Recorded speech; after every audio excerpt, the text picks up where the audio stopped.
Hello dear student, हम start कर रहे हैं क्लास 8th चैप्टर 2 साइंस में माइक्रो ऑर्गेनिज्म फ्रेंड एंड फो।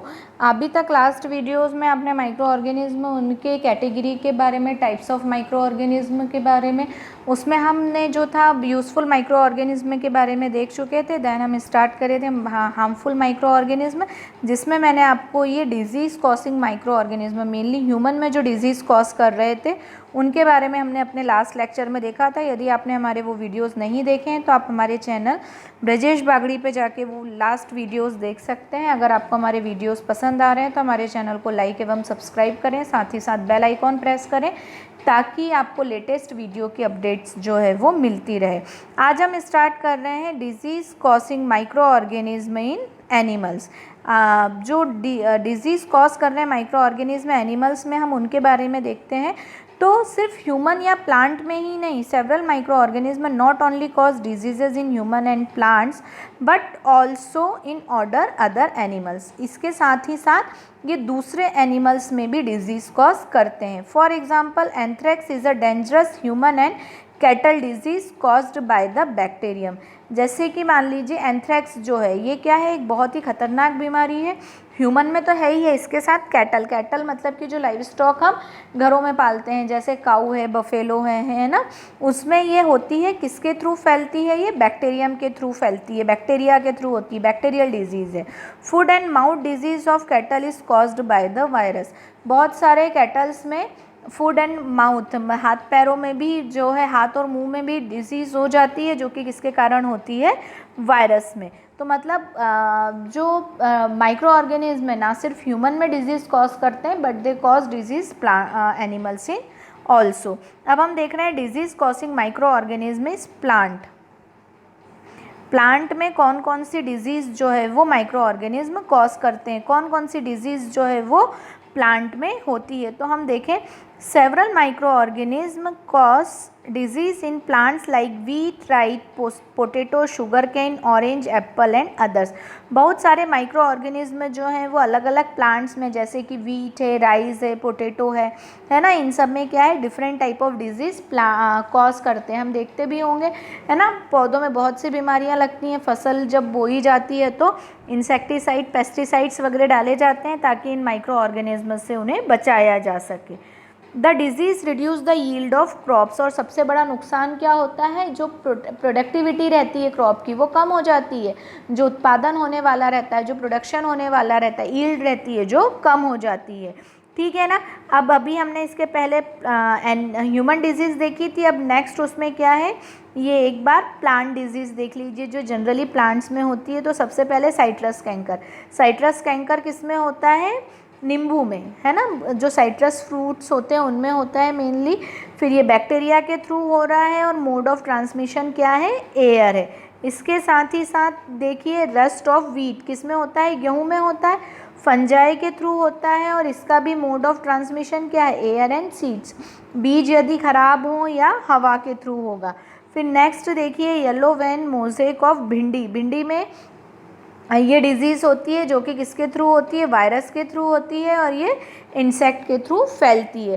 तो इस तरह से प्लांट्स में होने वाली अलग अलग तरह की डिजीज़ माइक्रो ऑर्गेनिज्म कॉज करते हैं, जिसके कारण से प्लांट की प्रोडक्टिविटी जो है, प्रोडक्शन जो है वो कम हो जाता है।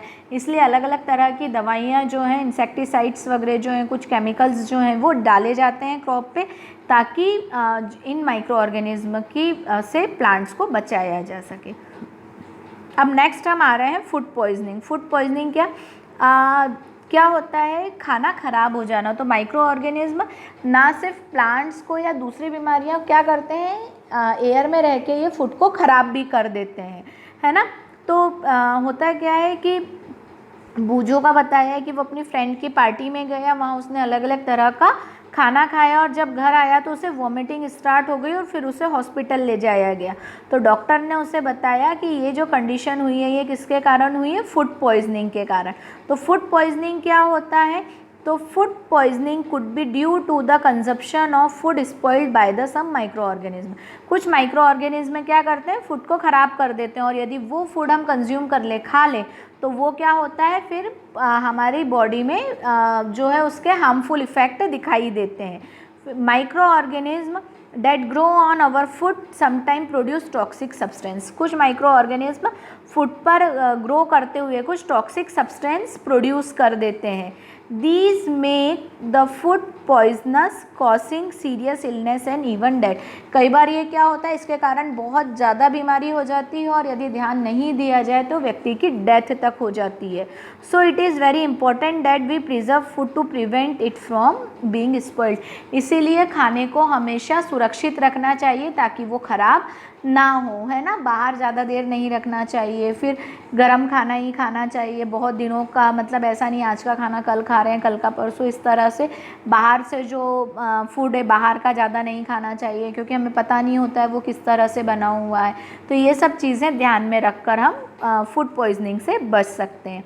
नेक्स्ट है यहाँ जो है हमने हार्मफुल और जो यूज़फुल माइक्रो ऑर्गेनिज्म है उसके पढ़ लिया। अब इसमें हम जो देख रहे हैं फूड प्रिजर्वेशन के बारे में कि हम फूड पॉइजनिंग से किस तरह से फूड प्रिजर्वेशन करें, मतलब उसको बचाएं, क्या क्या मेथड हो सकती है। तो हमने चैप्टर 1 में जो पढ़ा था वो क्या पढ़ा था, हमने क्रॉप्स को प्रिजर्व करना देखा था कि किस तरह से ग्रेन्स प्रिजर्व करते हैं। तो do you know that bread left unused under moist condition is attacked by the fungus. हमने देखा होगा अभी जैसे बारिश का मौसम है तो आप 1-2 दिन ब्रेड को बाहर छोड़ दो, उसमें फंगस लग जाएगी। माइक्रो ऑर्गेनिज्म हमारे फूड को स्पॉइल कर देते हैं। Spoiled food emits bad smell and has a bad taste and changed colour. क्या होता है, अगर फूड ख़राब हो जाता है तो उसमें से स्मेल एक अलग आने लगती है, उसका टेस्ट चेंज हो जाता है। आप छू के देखेंगे तो आपको उसका जो टेक्सचर है वो भी अलग दिखाई देगा, है ना। तो यहाँ क्या होता है, कुछ पर्टिकुलर रिएक्शन हो जाने के कारण क्या हो जाता है, वो फूड ऐसा हो जाता है। Paheli bought some mangoes but she could not eat them for a few days. अब पहली ने कुछ आम खरीदे और वो उन्हें कुछ दिन नहीं खा पाई, तो जब उसने बाद में देखा तो वो क्या हो चुके थे, स्पॉइल्ड हो चुके थे और सड़ गए थे, उसमें गंदी स्मेल आ रही थी, है ना। तो अब ये जो है, पर वो ये भी जानती थी कि mangoes pickle her grand mother max does not spoil for a long time. She is confuse. उसको ये भी पता था कि जो घरों में आम का अचार डलता है वो तो साल भर के लिए डालते हैं, 2-2, 3-3 साल रहता है। तो बाहर रखा हुआ आम खराब हो गया पर वो आम का अचार खराब नहीं होता है, तो उसका क्या कारण रहता है। तो यहाँ पर क्या होता है, माइक्रो ऑर्गेनिज्म से बचाने के लिए हमारे घरों में कुछ जनरल मेथड्स हम यूज़ करते हैं, हमें पता भी नहीं होता है, हम खुद भी यूज़ करते हैं पर हम उसे उतने ध्यान से नहीं समझ पाते हैं। तो वो मेथड्स क्या करती हैं, फूड को माइक्रो ऑर्गेनिज्म से बचाती हैं। तो सबसे पहले हम आ रहे हैं केमिकल मेथड में। Salts and edible oils are the common chemical generally use to check the growth of micro organism. Salts और एडिबल ऑयल्स मतलब जो नमक है, खाने का तेल है, आपने देखा होगा अचार जब भी बनाया जाता है तो उसमें सफिशिएंट क्वांटिटी में सॉल्ट डाला जाता है, तेल अच्छे से डाला जाता है। तो ये क्या करते हैं, माइक्रो ऑर्गेनिज्म को ग्रोथ नहीं होने देते हैं। तो ये जो है ये क्या हो गए, प्रिजर्वेटिव्स हो गए। फिर उसके बाद कुछ एसिड वगैरह भी मिलाए हुए जाते हैं जो कि उन माइक्रो ऑर्गेनिज्म को ग्रोथ नहीं करने देते हैं। Sodium benzoate and sodium metasulphide are the common preservative. ये कुछ प्रिजर्वेटिव्स हैं जो मार्केट फूड में मिलाए जाते हैं ताकि वो फूड ख़राब नहीं हो।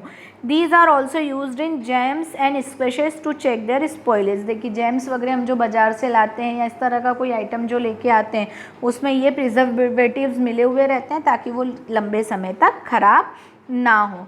फिर उसके बाद देखें तो preservation by common salt. Salt के through preservation, common salt has been used to preserve meat and fish for ages, है ना। सॉल्ट के थ्रू मीट एंड फिश को लंबे समय तक रखा जाता है। Meat and fish are covered with dry salt to check the growth of bacteria. सूखे नमक में उससे कवर्ड कर दिया जाता है।